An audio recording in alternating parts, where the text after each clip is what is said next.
बार बार करूं वंदना सतगुरु चरणी माही,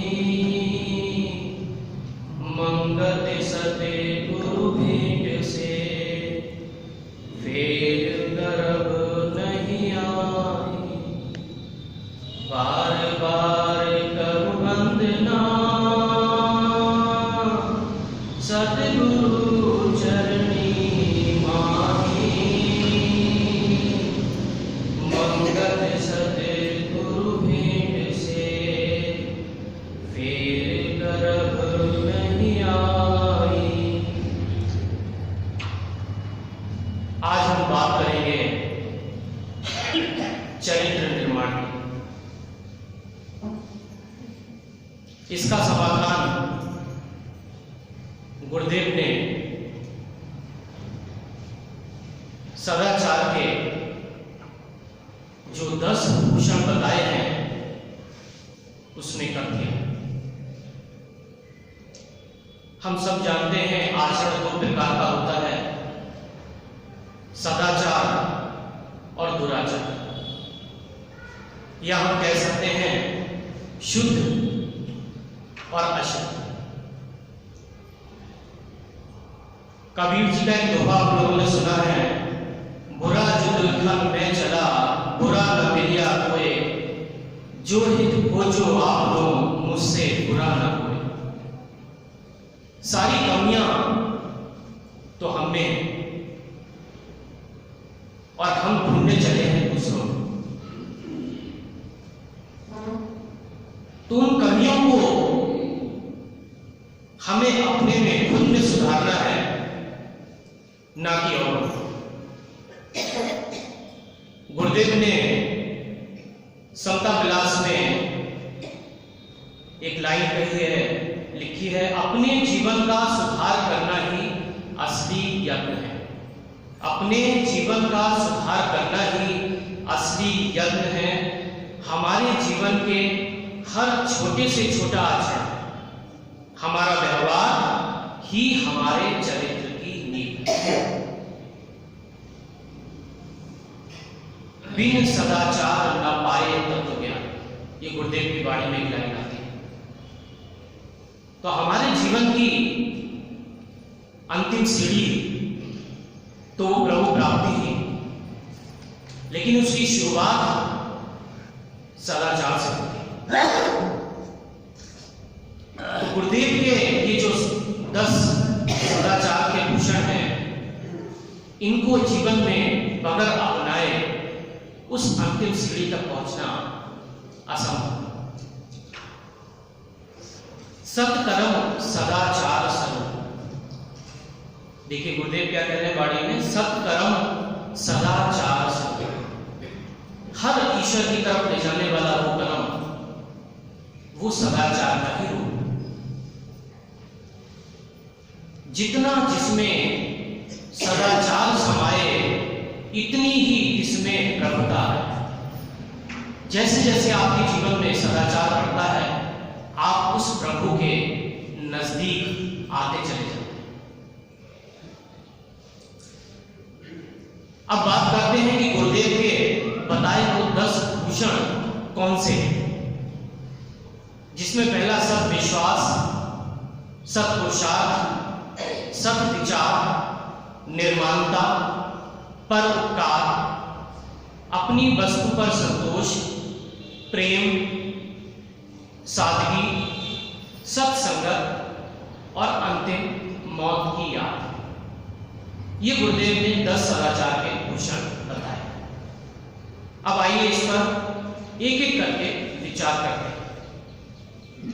पहला है सद्विश्वास। सद्विश्वास यानी यकीन। किस पर यकीन? गुरु पर यकीन, ईश्वर पर यकीन। अर्थ कछु ना पा सके जो गुरु पीर पर ना रखे यकीन। अर्थात जिसका गुरु के प्रति, ईश्वर के प्रति अगर भरोसा नहीं है तो उसे जीवन में कुछ नहीं मिल सकता। ये वाणी कह रही होते। अर्थ कछु ना पा सके, जो गुरु पीर पर ना रखे यकीन। और अगर यकीन नहीं किया तो क्या है? तो सिर्फ मौत। भय भरम सब संकट नासी, सत विश्वास जब चित्त पर गासी। जब गुरु पर, ईश्वर पर सत विश्वास आता है तो सारे संदेह, सारे भ्रम खुद ब खुद दूर हो जाते हैं, विनाश हो जाते हैं। भय भ्रम सब संकट नासी, सत विश्वास जब चित्त पर गासी। ये गुरुदेव की वाणी में। फिर इसके बाद देखिए, बात चाहे गीता की हो चाहे गुरुदेव की वाणी की हो, अलग नहीं। अब गीता में एक लाइन आई है, निर्द्वंदो ही महाभाव सुखम अवधात प्रचुच्यते। अर्थात द्वंद्वों में वो नहीं फंसता, वो मुक्त हो जाता है। जब उसका उस ईश्वर पर, गुरु पर, वाणी पर यकीन आता है तो वो फिर द्वंद्वों में नहीं फंसता, वो मुक्त हो जाता है। ये है सत्विश्वास। दूसरा आता है सत्पुरुषार्थ। सत्पुरुषार्थ क्या है? कि हर घड़ी उस ईश्वर की प्राप्ति के खातिर यत्न करना। हर घड़ी उस ईश्वर की प्राप्ति के खातिर यत्न करना, जिसके लिए गुरुदेव कह रहे हैं गुरु परायण जीवन, ईश्वर परायण जीवन। वो वाणी में एक लाइन आती है, सत्पुरुषार्थ धार के जीतू भरम संग्राम। जब आपने जीवन में ये सत्पुरुषार्थ अगर धारण कर लिया तो आप उस हर समस्या से निपट सकते हैं।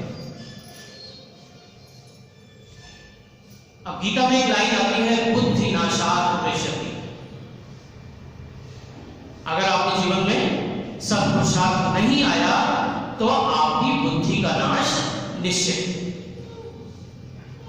देखिए, बात चाहे किसी संत की हो, वाणी की हो, किसी गुरु की हो, किसी शास्त्र की हो, अलग नहीं, सबका सार एक ही।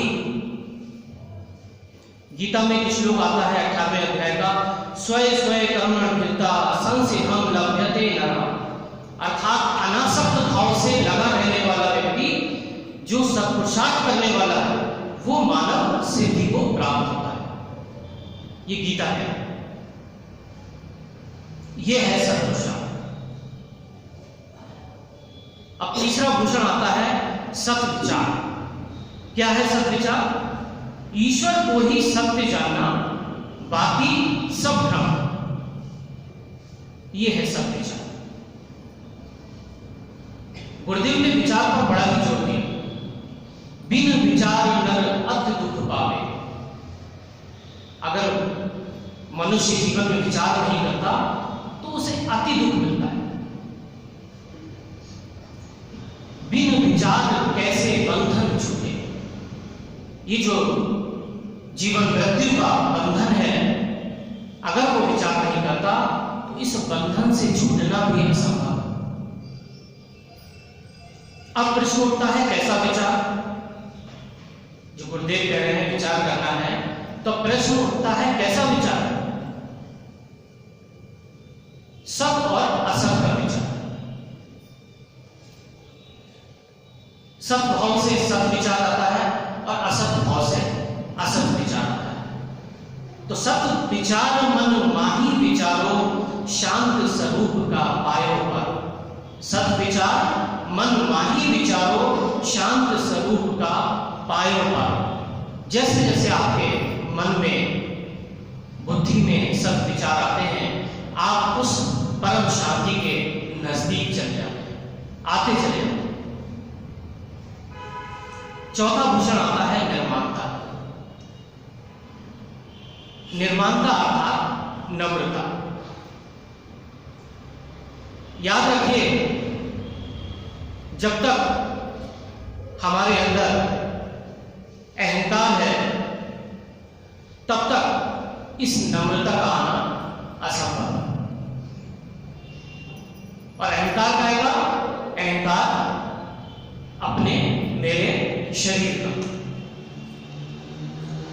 जिसका कोई समय नहीं, इसका नाश होना भी निश्चित है। फिर भी हम शरीर का अहंकार करते हैं। भूल कर न कीजिए कूड़ी देह का मान, मंगल एक ही पलक में उड़ जाए फूल समान।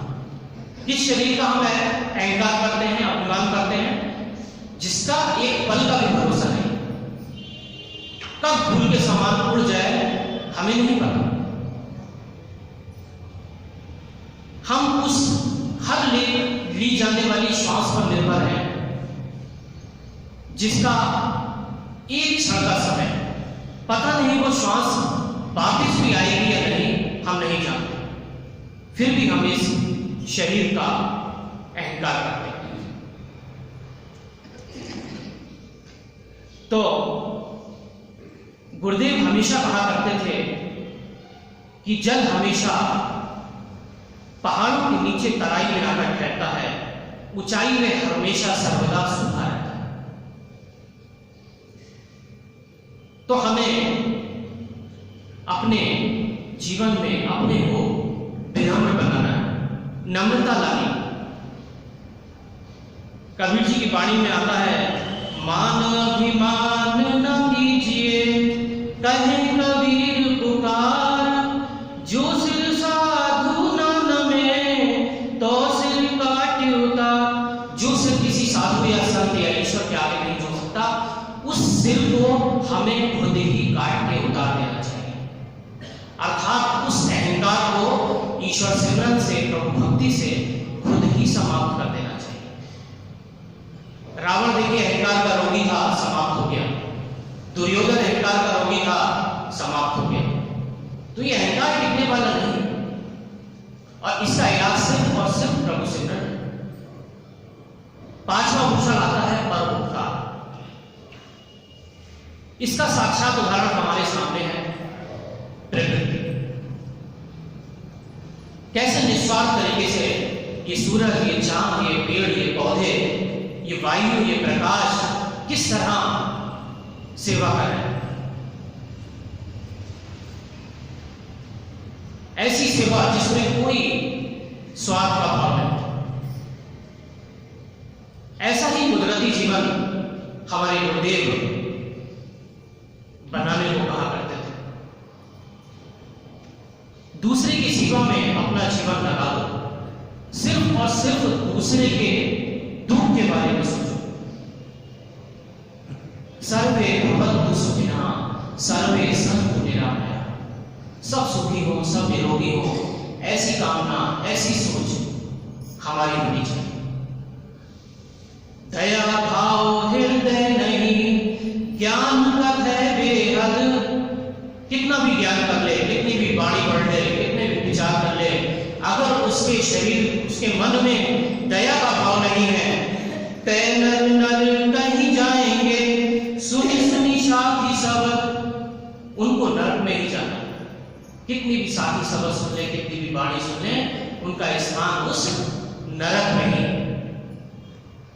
तो भाव यह है कि जिसके हृदय में अगर दया नहीं है, नम्रता नहीं है, तो उसको उस नरक में ही स्थान मिलने वाला। ये वाणी में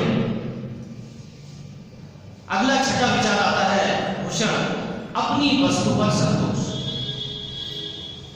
आज समाज में, संसार में सारा झगड़ा ही इसी बात का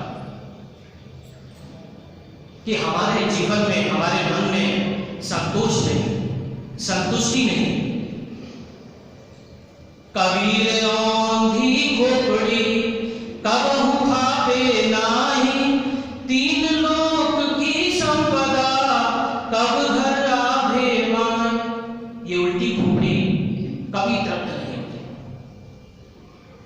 मन में ये विचार आता है कब तीनों लोगों की संपदा में है। लोभी की हर वक्त वही सोच रहती, मगर क्या उस धन संपदा से मन में संतोष मिल सकता है? नहीं। इस मन की संतुष्टि कभी भी उस धन से नहीं मिलने वाली। अगला 7वां भूषण आता है प्रेम। गुरुदेव ने प्रेम की 3 अवस्थाएं बताई। पहला प्यासी प्रेम, दूसरा यकीनी प्रेम और तीसरा पूर्ण प्रेम। ये प्यासी प्रेम क्या है? ये प्यासी प्रेम हमें सत्संगों से, शास्त्र से, आध्यात्मिक पुस्तकों से पढ़ने से मिलता है। और दूसरा यकीनी प्रेम। यकीनी प्रेम जब ये प्यासी प्रेम वाला व्यक्ति, मनुष्य या जीव, जब अध्यात्म वाणी शास्त्रों को पढ़कर उन गुरु पर, वचनों पर विश्वास के साथ चलता है, तब उसको यकीनी प्रेम मिलता है। अब तीसरा पूर्ण प्रेम। इस यकीनी प्रेम के बाद जब वो जीव सिमरन करता है, अभ्यास करता है, उस प्रभु सत्या में अपने आप को लीन पाता है और उसे विश्वास हो जाता है कि मैं पूर्ण समर्पण भाव से उस ईश्वर के मार्ग पर चल रहा हूं, तब यह पूर्ण प्रेम कहलाता है। देखिए, गुरुदेव ने प्रेम को कितनी अच्छे से स्पष्ट कर दिया। प्रेम बिना जो भक्ति है सो निज दंभ विचार, उदर भरन के कारण जन्म गवाए सा। बिना प्रेम की जो भक्ति है, विचार करो, वो केवल दिखावटी। सो निज दंभ विचार, उदर भरन के कारण, सिर्फ पेट भरने के लिए इस उत्तम जन्म को गवाना है। सिर्फ पेट भरने के कारण इस उत्तम जन्म को गवाना है, ये वो भक्ति। प्रेम के रंग में रंग लो, ये चोला चतुर सुजान, बार बार नहीं पाओगे, उठ मारग खरा पहचान। अपने आप को उस प्रेम भक्ति के रंग में रख लो। ये चोला, ये मनुष्य जीवन दोबारा नहीं मिलेगा। अभी भी सुधर जाओ, समझ जाओ। सवै रसायन हम किए, प्रेम समान न कोए, रंचक तन में संचरे, सब तन कंचन। कबीर जी कह रहे हैं, सारे रसायनों का प्रयोग हमने करके देख लिया, मगर प्रेम के समान कोई ना मिला। इसका रंच मात्र भी जब शरीर में संचार होता है, तो इस शरीर को ये सोने की खातिर, सोने की तरह खरा बनाता है। मन भी पवित्र हो जाता है और तन भी पवित्र हो जाता है। 8वां विचार आता है सादगी। सादा खावन सादा लावन, सादा वचन विलास, मंगत रहनी देव की, जो पाए तो पाप विनाश। ऐसा सादा जीवन जिसमें सादगी, खुराक की, लिबास की और विचार की। ये गुरुदेव है। सादा रहनी मन देवे खुशहाली, और सादा रहनी प्रभु धाम पहुंचाए। मन को भी खुशहाली देने वाला ये सादगी है और उस ईश्वर तक ले जाने वाले लिए सादगी। ये सब सादगी के बिना असंभव। मन में सादगी जब आन समाई, तब ही सादा जीवन पाए। इस बगैर सादगी के आपके ये जीवन सादा नहीं होने वाला। जब मन में सादगी आती है, तभी जीवन ऑटोमेटिकली सादा होता चला जाता है। और खुराक की सादगी की अगर बात करें तो गुरुदेव कह रहे हैं, आहार पवित्र रम गुण देवे, पवित्र आहारी प्रभु चरण को सेवे। अर्थात पवित्र आहार और साथ में जुड़ी है पवित्र आहार से पवित्र कमाई। पवित्र कमाई से मतलब है गुरुदेव का कि आप जो कमाई कर रहे हैं वो शुद्ध है और साथ में ईमानदारी से की हुई है। और उसके साथ में ही एक कंडीशन गुरुदेव ने और जोड़ दी है कि वो जो आपने कमाई की है उसका दशमांश पर आपका हक नहीं है। उस दशमांश को आपको गरीबों पर और जरूरतमंदों पर खर्च करना है। ये है पवित्र आहार और पवित्र कमाई। पवित्र कमाई से ही पवित्र आहार मिल सकता है। जैसा आहार से रक्त उपजाए, ऐसी कामना मन में उठाए। जब आप किसी पशु पक्षी का मांस का भक्षण करते हैं तो क्या आपके अंदर अहिंसा बढ़ सकती है? नहीं, क्योंकि हम सब जानते हैं जो भी हम भोजन या जो भी हम खाते हैं, हमारी रक्त मांस मज्जा का निर्माण उसी से होता है। तो भोजन का पवित्र होना बहुत महत्वपूर्ण है। अगला नंबर आता है सत्संगत। अब क्या कह रहे हैं गुरुदेव? जिस जगह सत्पुरुषों का विचार होवे, सत स्वरूप का प्रसंग उच्चारण होवे, उस संगत में एकत्र होकर अपनी बुद्धि को निर्मल करना, ये है सत्संग। कबीर जी की वाणी में आता है, कबीर संगत साधु की, जौ की भूसी खाए, खीर खांड भोजन मिले, साकट संग न जाए। कबीर जी कह रहे हैं साधुओं की संगत में अगर जौ की भूसी भी मिले तो प्रेम से ग्रहण कर लेना चाहिए, और निगुरे के संग अगर खीर जैसा स्वादिष्ट भोजन भी मिले तो वो ग्रहण ना करो, क्योंकि उसकी कुसंगति का प्रभाव आपके मन पर पड़े। ये है सत्संगत। कबीर कलह अरुअल्पना, सत्संगति से जाए। कलह कलेश भी अच्छी संगति से दूर हो जाते हैं। मौत की याद, ये गुरुदेव का अंतिम सदाचार भूषण है।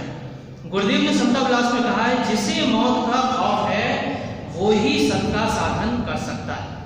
हम सब जानते हैं मंजिल तो अंतिम वही है, तो मौत का भय या ईश्वर का भय बड़ा ही लाजमी है, ये गुरुदेव है। क्योंकि अगर मौत की याद नहीं होगी तो हम सांसारिक भोगों में सारा समय निकाल देंगे, और अगर मौत की याद होगी, ईश्वर का भय होगा, तो मन में ये बना रहेगा कि समय कम है और हमारा जो उद्देश्य है वो अभी जल्द से जल्द हमें पूरा करना है। इसलिए गुरुदेव ने जो अंतिम सदाचार का भूषण दिया है, मौत की याद, ये बड़ा ही महत्वपूर्ण है। तो याद रखिए, ये गुरुदेव के जो 10 सदाचार के भूषण हैं, यही हमारे चरित्र निर्माण की नींव है। सदाचार उस ईश्वर तक पहुंचने की पहली सीढ़ी है, और हमारे मनुष्य जीवन का अंतिम उद्देश्य वो प्रभु प्राप्ति है, वो गुरु प्राप्ति है। ओम ब्रह्म सत्य सत्य।